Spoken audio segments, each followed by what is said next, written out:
Good morning everyone. आज हम लोग कुछ महत्वपूर्ण प्रलेखन केंद्र जो भारत में रन कर रहा है उसके बारे में जान लें। वैसे अभी इफ्ला फीड ये सब हम लोग जानने के लिए बाकी हैं, और उससे भी प्रश्न आता है राजा Ram Mohan Roy library foundation, UNESCO इत्यादि। लेकिन आज हम लोग प्रलेखन केंद्र के बारे में जो भारत में है जानने की कोशिश करेंगे।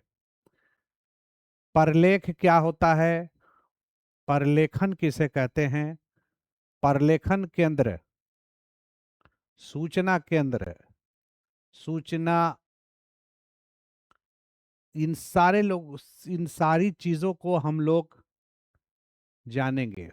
Documentation work, documentation service, facet of documentation, सारी चीज जानेंगे। लेकिन आज हम लोग प्रलेखन केंद्र जो भारत में रन कर रहा है, जो भारत में स्थापित है और विभिन्न विषयों पर है, डिफेंस के क्षेत्र में, स्मॉल इंडस्ट्रीज के क्षेत्र में, सोशल साइंस के क्षेत्र में, साइंस के क्षेत्र में, और ये महत्वपूर्ण है प्रतियोगी परीक्षाओं के लिए, सभी परीक्षाओं के लिए, न सिर्फ लाइब्रेरी एलिजिबिलिटी टेस्ट बल्कि ईएमआरएस, केवीएस, एनवीएस सभी के लिए।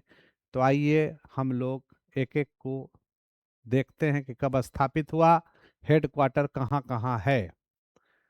तो सबसे पहले some important information and documentation center in India, information documentation centre is doc, जिसका फुल फॉर्म ही है Indian national scientific documentation centre. मैंने आपको बताया हुआ है कि सभी का फुल फॉर्म आपको याद रखना है। फुल फॉर्म भी पूछता है। इसका हेडक्वार्टर कहाँ है? तो न्यू दिल्ली में है और इसकी स्थापना 1952 में है। दूसरा, डेसी डॉक, जिसका हेडक्वार्टर न्यू दिल्ली में और 1958। वैसे आप डेसी डॉक को पढ़िएगा तो डीआरडीओ को भी पढ़ना पड़ेगा, डिफेंस रिसर्च डेवलपमेंट ऑर्गेनाइजेशन को। और डेसी डॉक से प्रश्न आता है जैसे संजय सॉफ्टवेयर, ये कहाँ डेवलप हुआ, इसकी मार्केटिंग कौन कर रहा है, इस तरह का प्रश्न अभी दक्षता परीक्षा में भी आया था।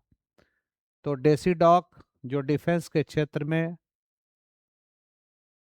डॉक्यूमेंटेशन सेंटर है, नेस्डॉक जो सोशल साइंस के क्षेत्रों में है, यह सभी का हेडक्वार्टर न्यू दिल्ली है।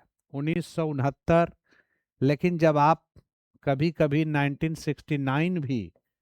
1969 भी आपको बुक में मिलेगा तो घबराइएगा मत। अगर 70 नहीं रहेगा तो 69 को आप टिक कर दीजिएगा। 69 70 जैसे सेशन होता है वैसे ही होता है।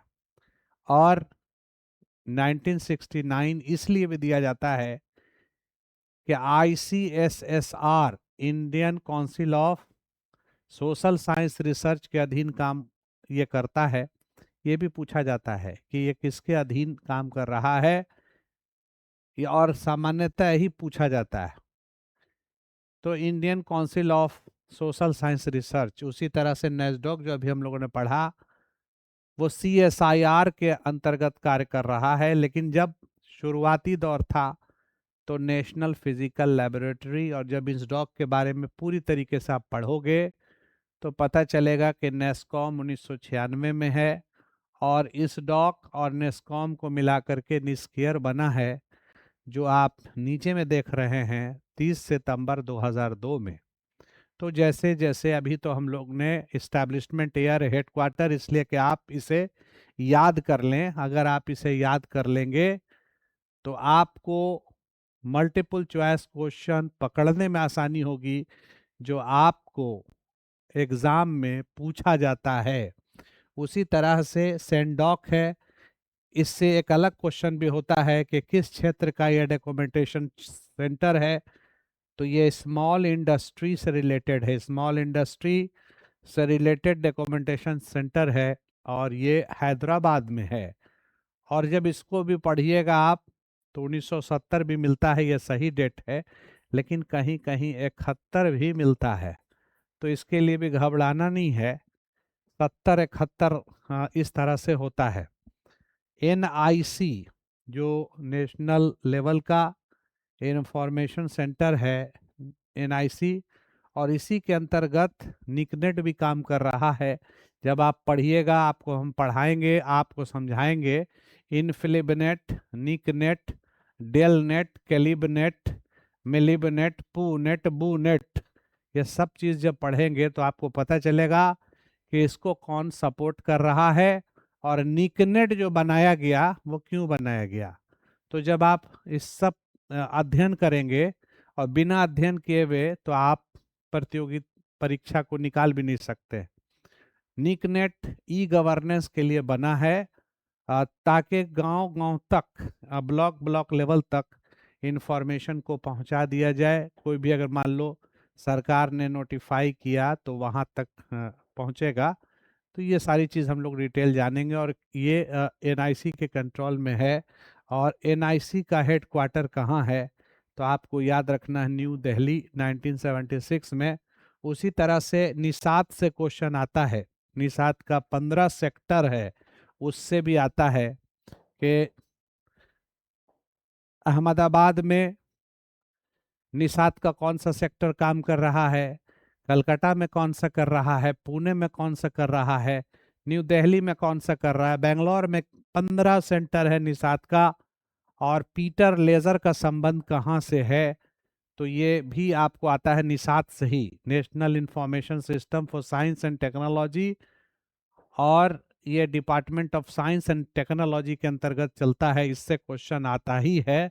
तो पहला काम तो हम लोगों का ये है कि इसका एस्टेब्लिशमेंट डेट, हेड क्वार्टर जान लें। फिर जब हम लोग यूनेस्को पढ़ेंगे, जब हम लोग निषाद पढ़ेंगे, निषाद के सेक्टर को पढ़ेंगे, तो निश्चित है कि हमें हर एक चीज़ समझ में आ जाएगा।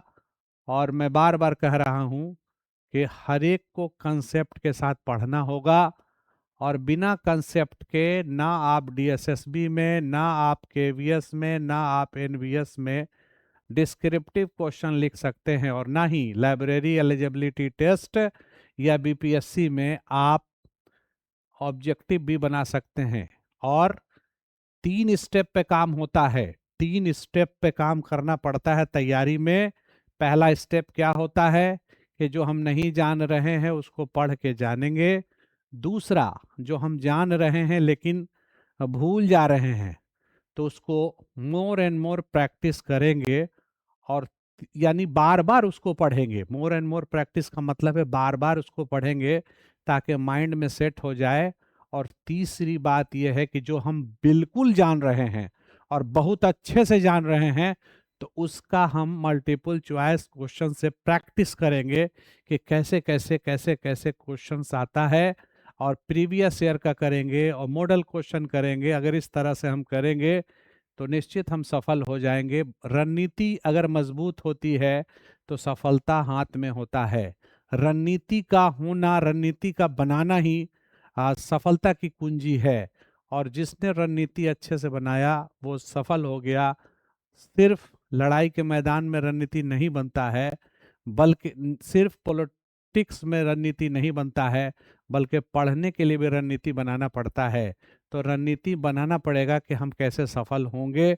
उसी तरह से आप देखिएगा तो निषाद को तो डिटेल में हमने बताया ही कि पढ़ना है, तो लेकिन इसका भी हेड क्वार्टर याद रखना है न्यू दिल्ली, 1977। उसी तरह से निस्कियर है, इसका 30 सितंबर 2002 में हुआ था।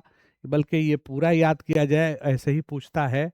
30 सितंबर 30 सितंबर 2002 में इसकी स्थापना हुई। अब तो निस्कियर का नाम भी बदल चुका है और निस CPR करके हो गया है।